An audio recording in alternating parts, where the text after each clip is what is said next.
Thank you very much. It's a pleasure to welcome you all again to another introduction to Data for God series. And in all honesty, it's my pleasure to be able to introduce one of my colleagues, one of my friends, a person I used to work with. Sorry about that. Robert Hahn. Robert, welcome to the show. Hey Eric, thank you. Do I call you Dr. Labar or do I call you Eric or Ooh. I'll Go just call either you way. whatever. You know what? Just Yeah. mix it up. It's okay. Just throw Okay. both of them in there every Okay. once in a Okay. while. Yeah. But thank you for having me. Yeah, I'm Sure so honored. thing. Yeah. To give the audience a little bit of a background on Robert, Robert works at Elder Research as a data science consulting director. Very nice. And he's been with the firm for almost 11 years. He's married to Tammy, approaching 15-year anniversary, my friend. Yeah. Hold on, Yeah. hold on. Okay, quick aside. What year did you get married? I promise I'm good at math and numbers. 2008. I am only a year ahead of you. That is awesome. Yeah. And he has 3 children, Abigail, Leah, and Caleb. Robert is also an elder at his local church and is particularly passionate about discipleship, teaching, biblical counseling, and connecting people who are lost and hurting to both Christ and his body, the local church. Again, Robert, welcome. It's an absolute pleasure to be able to have you on. Thank you, Eric. I think I can call you that. Yeah, Sure, Eric. exactly. You used to call me that at some point in I time. You've did. called I me did. And both. then it's, I flip-flop. Yeah. Yeah. So, I gave a little bit of a background on you, Robert, but let's help the audience get to know sort of the other side of Robert. Can you tell me a little bit about your journey of faith? Yeah, I would love to. Uh, it's very juicy. It's very spicy. Even So better. I, so I did not grow up in a Christian home whatsoever. I was exposed to church a little bit, but I would say that I was very rebellious Mm, up through high school. And I didn't hang out with a good crowd. mm. I joke sometimes that like of when like I mean we shouldn't do this as believers, but we have like this mental model, right? Like, oh yeah, this Yeah. guy or that girl, like she's kind of close, right? Or that guy, yeah, Exactly. he's a little long ways away, right? And I was definitely the long ways away guy, and just no interest, no Yeah. hunger, no desire. To give you like a point of reference on that, I had like 6 really close high school friends, and I was the only one that graduated high school. So the Oh, other five dropped, wow. yeah, or other 6 dropped out, and so I was the only one that graduated. I was sharing my testimony with someone recently, and they made the comment, "Oh, so you were basically a teenage alcoholic and playboy," and I was like, "Well." I don't love those labels, but yes. You're Kind like, of fit the it sounds so description. much worse when you say it that way, but yes, yes, I was. So that was, I mean, and we can joke about it now, and nothing to be proud of. But that was me, pretty Yeah. much going through high school. Somehow I made it into university, and I don't know. I don't know how to put my finger on. It wasn't like a one moment thing, but Yeah. just through, again, kind of like the unlikely guy, but through my freshman year, just I don't know, just people reaching out to me and dragging me to church and dragging me to small group and Bible Yeah. study. And, just especially older brothers, just investing and spending time. And Mm. again, I don't know that I was on the mental model like at the top of the list of the likely candidates, but that's just through that. I think there was a point of conviction of sin and Christ, and so I Mm. gave my life at my freshman year, end of my freshman year. Yeah, Oh, wow. sophomore year. So my wife likes to joke. Just to tell a small story, my wife likes to joke because I also grew up very wealthy too. Like my Okay. parents were very wealthy, and so I don't have like one of those testimonies where like, oh my gosh, I hit rock, we hit rock bottom, and Yeah. it Yeah. wasn't like that. So my wife likes to talk about how the parable where Jesus says like it's harder for a camel to go through the eye of a needle than a rich man to enter the kingdom of heaven. And she said, "Yeah, you're that camel. Somehow it got through that needle." Exactly. We don't know exactly how that happened, but with God, anything is possible. So that's a little bit of my how I came to faith. Yeah, early in college years. So Awesome, awesome. So now in my mind, you're a stubborn camel. Yeah, I'm all about this. I'm all in, yeah, my friend. yeah. Still that camel. So getting to that journey of faith, and in college you came to faith. Now you're a data professional. Like, Mm. how do you even connect the idea of God and data together in general? Like, how do you get to that combination? Yeah. I was hoping you wouldn't ask this question, but um, you know, to be, this is going to sound bad. I don't know if I really think about it a lot, Mm, actually. So, like, thinking about it for our talk today, or our discussion, I mean, here's just a couple things that came to mind. I think number one, and it's really more conceptual. There's just sort of conceptual principles. I mhm, think one is, especially if you're in data analysis or statistics or data science, mhm. um, you know, the data is always incomplete. There's a Yeah, story behind the data. There's always, you only have certain data points, and there's a yeah, huge story and there's a reality behind that. And I think the reason that the way one parallel that I've drawn in sort of just normal life is, you know, um, sometimes we judge people as data points, mm, and our human nature is good at sort of the snap judgment, right? Like, yeah, and yeah, easily classifying people. Oh, like left or right or whatever, mm, whatever labels you want to use, whether it's politically or theologically, and just realizing, there's a lot of story to fill those gaps, yeah, and there's a lot of people that have gone through a lot of things, and they have a lot. Everyone has their journey, and so um, I think, yeah, I think just in that sense, trying to, be sympathetic and empathetic for people, mm. sort of no matter where they are. And so that was maybe a lame answer, but that was the best I could come up with on this No, one. no, I think that's really good, and I think that resonates well with your story, right? I mean, let's be honest. Describing where you came from and the ideas of sort of like how you lived in your youth, then no one would have pegged you as, oh No, yeah, he's no, going to be no the one. Christian Yeah, elder one day, yeah. right? No, not a single person that I can think of. Yeah, no would have Exactly. thought. So you're right. Like it's just amazing that God sort of sees past all those things that we get stuck on as people, and just sort of looks down into the heart. And so Yeah, that trust me, I think your explanation there is perfectly fitting to exactly sort of where yeah, you come from. good. Yeah, yeah. So, Appreciate that. alrighty, there are a lot of great Christian organizations and churches out there. However, God calls us to represent Him wherever He calls us to go. So, that's how you sort of get the idea of data and God in general. But tell us, how do you connect your faith to your career as a consultant?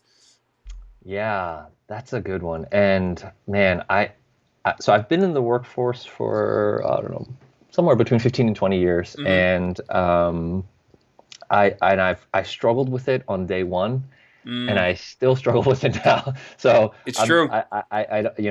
and maybe that's a good thing. God is always stretching us and wanting us to grow and learn new things. But so these are just some of the things that came to mind in Mm-hmm. terms of how I connect my faith to career and consulting. I think one Mm-hmm. is, um, and I think one thing I've struggled with just throughout my career, Mm-hmm. because maybe one thing I should mention is coming out of school, I was actually interested in full-time ministry, Oh and wow. Okay.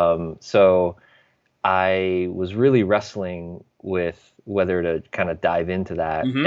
and just through various circumstances, and just getting advice and prayers, and that didn't happen. Mm, So I've always constantly felt this tension between, like, doing um, doing being what does it mean to be faithful at my mm, work, and how do I not make it more than God wants me to make it, but mm, how do I not make it less than He wants me to make it, right? And so I got yeah. to kind of, like, this razor thin line, because I think, I have tendencies to be a little bit of a workaholic. Yeah. I love myself. I'm very selfish. I'm very Mm. self-absorbed. And so, or we have those tendencies, and Yeah. so Yeah. in a lot of ways, especially I think Western society can, you can use your career to make your identity. Yeah, know, very much so. and so I've definitely fallen into those traps at times and bitten on that.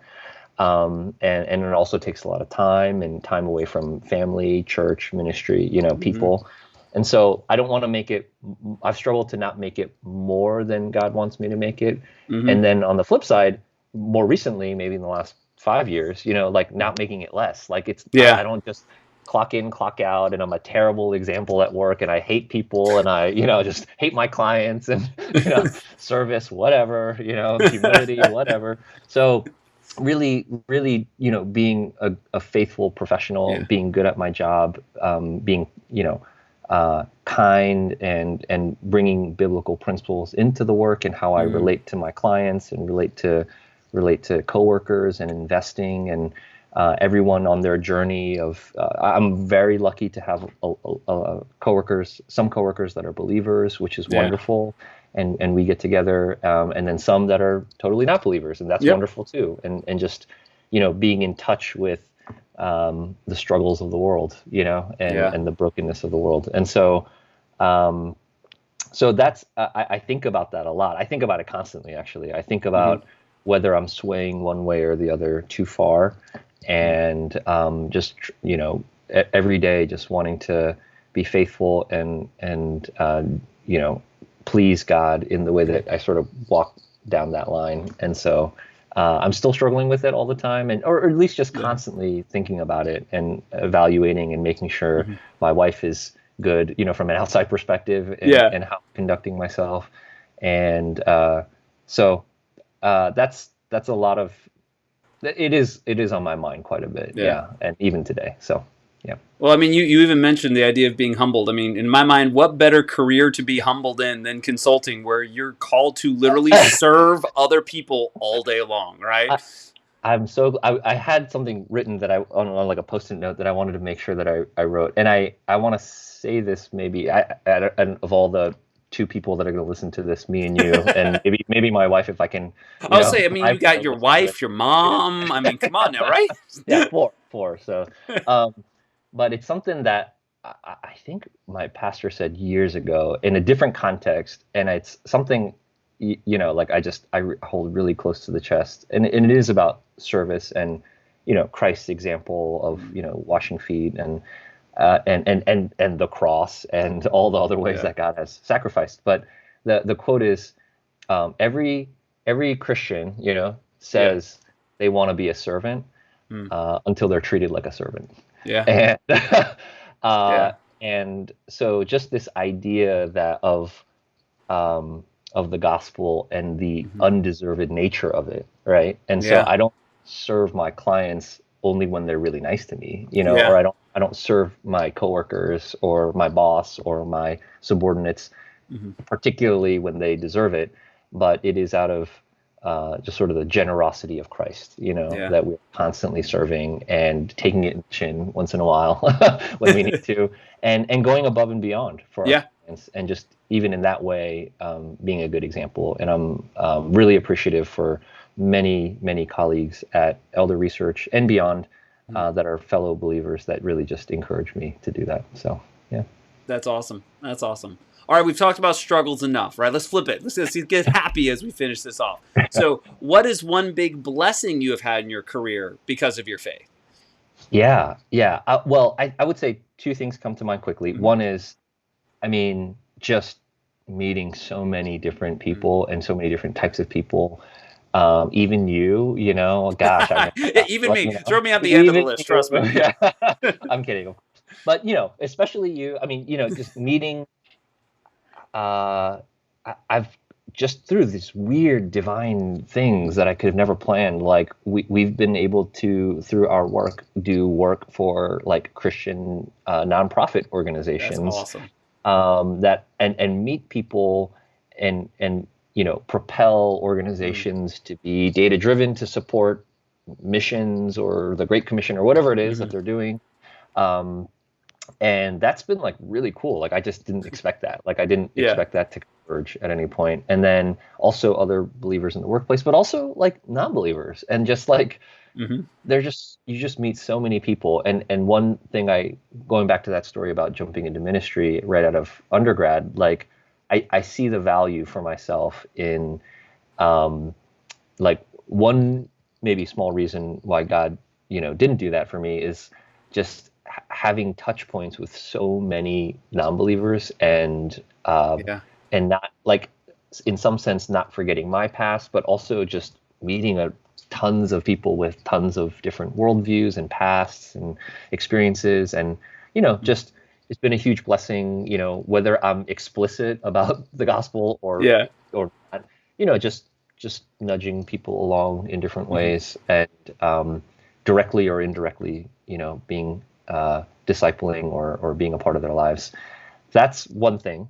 The second thing that came to my mind, which I hope encourages some people, is I it's gonna start as a struggle, but it's gonna turn into a blessing. But like one of the things I really struggled with for many years in my career was how how like church and ministry, Mm. faith, family, and Yeah. work felt very mutually exclusive for a long Mm. time. Yeah. It felt actually in competition, I would say. Mm. Hmm. And so, and I just constantly felt like I was spinning these plates, and occasionally one or two of them were dropping, Yeah. and that was really hard. I don't know, I just Yeah. it was and I didn't love the word balance in some sense. Like I was like, well, like a third, a third, a third. I don't know if that sounds right. Like Yeah. and more recently, like literally, like in the last 4 to 5 years, like 3 to 5 years, I've seen just like just God, even using that example with like work and being able to Hmm. serve nonprofits and or Christian nonprofits, and not just that way, but I've Hmm. seen them really come together in a way where God really speaks to me about, for instance, humility or Yeah. leadership or how to be a better servant, and then those lessons like tie through all three of them, right? Yeah. So I can confidently say that like things that I've learned at work through experiences or through people have helped me hopefully to be a better husband or to be a better Yeah. dad, right? Or to be a better member at my church, right? Yeah. Or a more loving brother, and then like vice versa, right? Like things that I learned in the home, in my marriage, or with my kids, Mm. like are starting to translate to work, and so Mm. I see sort of these threads that are getting connected, and I'm just like blown away. Like it's even hard to describe in like a few minutes, but it's just something that I'm just so thankful to God for. It's incredible, and I'm sure there's a long way to go, by the way. But just to be able to see it and not feel like they're in competition anymore, Yeah. and they're really working together, or I see God using it to work together and build some momentum is really really cool. And so I'm thankful to God for No, that's awesome, man. Now that's very encouraging. That is great. That is great. All right, let's finish this up. You seem like someone who needs a lot of prayer. So, no, I'm just kidding. So, always. You don't know the quarter of it. Yeah, but in yeah. all honesty, though, what can we pray for about you? Yeah, great. That's so I would say that a couple things come to mind. I would say um, this is maybe maybe just in the context of all the Hmm. things that we talked about. I would say I think I talk a decent game. I mean, I do a little bit of sales at work, so like I do some BD and biz dev and sales, and so I think I can talk a good game. I talk a good game in Bible studies. When I lead Bible studies, I talk a good game when we do discipleship groups, and I talk a okay game while you and I are talking about work. But I will say that when you get to the nuts and bolts of it, and really were to like peer into like my day to day, Yeah. I do think I'm struggling with um, maybe really making time for people. I Mm. think I feel I feel very valued in when I'm very productive, and Mm. so I'm very Martha in that sense. Yeah. So Yeah. if I have to make a choice between knocking out 50 unread emails in my inbox, or like spending 45 minutes with someone because they really need something, I struggle with that. I'm like, Yeah. Yeah. and I don't like struggling with that. It just means I'm really selfish. So I don't want to just talk a good talk. I want to just continue to grow and in humbling myself and continuing to invest and serve. And so I can do that better. I think I can really grow in like me investing more time in mentoring and investing in people in a very pragmatic sense. So if you could pray for God to oppose my proud heart on that, just Yeah. face me, a little bit, and then or just encourage me to, and give me those opportunities. That's one thing that comes to mind. And then I don't know, this is like kind of selfish, but like I hurt my back pretty bad actually. Hey, no worries, man. We'll pray for you on that too. Yeah, I was like almost bedridden actually, Oh, and wow. for a couple days. But and it's not the first time it's happened in the last maybe 2 years, maybe the third or fourth time actually. So I'm trying to. My wife is really exhorting me to take it more seriously. So I'm trying to maybe get some PT and see some doctors and all that. But this discomfort through the day, and then I get a little curmudgeon-y, with the kids and here and there, and with Dr. LeVar, and it's dad life, my friend. I'm telling you, like you wake up with more aches and pains than you ever thought you did. That's age, right? That's the funny thing about age, or the sad thing about age. It's like the way I get hurt is just like from sleeping, Exactly. I wake up and I'm hurt. Like, what? It's weird. So, anyways, so those would be two things. Yeah. Oh, definitely will. I mean, especially that first one. It's just so convicting because you're right. There's so many times I'll read in the Bible where Jesus takes a moment out of something that is just so busy and so important, and he'll take a moment to address a need for somebody. And I'm just like, I wouldn't have stopped, right? Like, you're on your way to sort of help Lazarus and, make sure he doesn't die. And you're like, hold on a second. I got something to take care of real quick. It's like, guys, come on, let's keep focused. I feel like I'm that disciple who's like, come on, man, like we got some time we got to go to. And so you're right. It's so hard to sort of stop life and make time for people. And that's what Jesus did in a perfect example. I mean, the man was dying on the cross and took a moment to save someone's soul. I got time for stuff too. It's hard. You are cutting to my heart, man. So that's good. And my back hurts. So there, it helps you out a little bit. Yeah. Well, awesome. Robert, thank you so much for joining me tonight. It was just a pleasure being able to talk to you again and getting a chance to finally interview you for the Data4God series. Thank you so much. I'm so honored, and I hope this encourages one person. Yeah, so. It will. It'll encourage much more than that. I guarantee you that. At least double. So maybe 2. Let's play with the numbers a little bit. Double what you thought. Awesome. Well, thank you all so much again for checking out another instance of the Data4God series. Take care and God bless.